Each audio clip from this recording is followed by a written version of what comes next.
نحمده ونصلي على رسول الكريم اما بعد فاعوذ بالله من الشیطان الرجیم بسم اللہ الرحمن الرحیم واستعینوا بالصبر والصلاة صدق اللہ العظیم۔ عزیز دوستو، آج سے انشاءاللہ پھر آپ کے مسائل اور ان کا حل اس کی ابتدا کرتے ہیں اور جاننے کی کوشش کرتے ہیں کہ ہم مسائل کو جان سکیں اور جاننے کے ساتھ ساتھ عمل میں بھی لائیں، کیونکہ بعض مسائل ایسے ہیں جو کہ ہم جانتے نہیں، جب جانتے نہیں تو عمل میں کس طرح پھر لائیں گے۔ اس وجہ سے آج ایک مسئلے کی طرف جاتے ہیں۔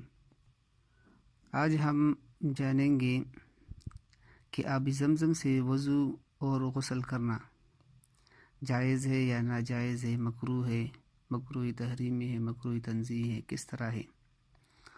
تو ایک صاحب کا سوال ہے کہ میں مکہ مکرمہ میں رہتا ہوں، کئی دنوں سے اس مسئلے پر دل میں الجھن رہتی ہے، براہ مہربانی اس کا شرعی حل بتائیں، آپ کا شکر گزار ہوں گا۔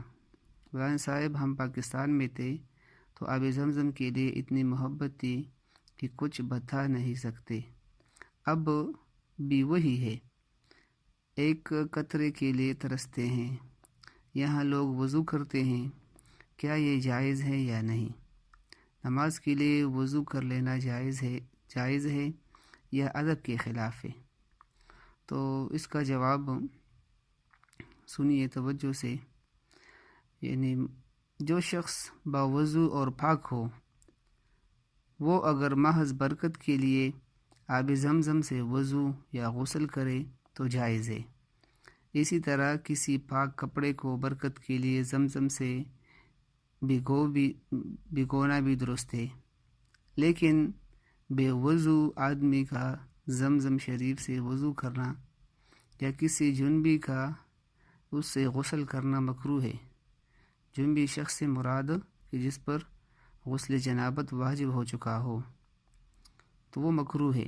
ضرورت کے وقت جب کہ دوسرا پانی نہ ملے تو زمزم شریف سے وضو کر لینا تو جائز ہے، مگر غسل جنابت یعنی بہرحال مکروہ ہے۔ اسی طرح اگر بدن یا کپڑے پر نجاست لگی ہو اور اس کو زمزم شریف سے دھونا، یہ بھی مکروہ ہے، بلکہ بعض حضرات کے بقول یہ حرام ہے، اور یہی حکم زمزم سے استنجا کرنے کا بھی ہے۔ اسی وجہ سے ہمیں چاہیے کہ زمزم شریف ملے تو اس کو برکت کے لیے استعمال کر لینا چاہیے۔ اسی طرح جس طرح ہم عام پانی استعمال کرتے ہیں تو زمزم شریف کو اسی طرح استعمال نہیں کر سکتے۔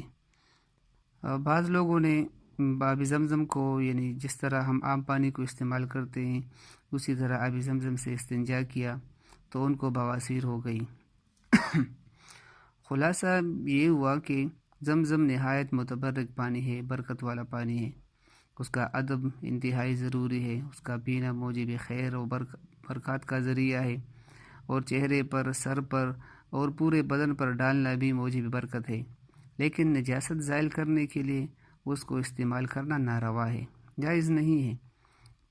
اسی وجہ سے ہمیں چاہیے کہ ہم اس پانی کو اچھی طریقے سے استعمال کریں۔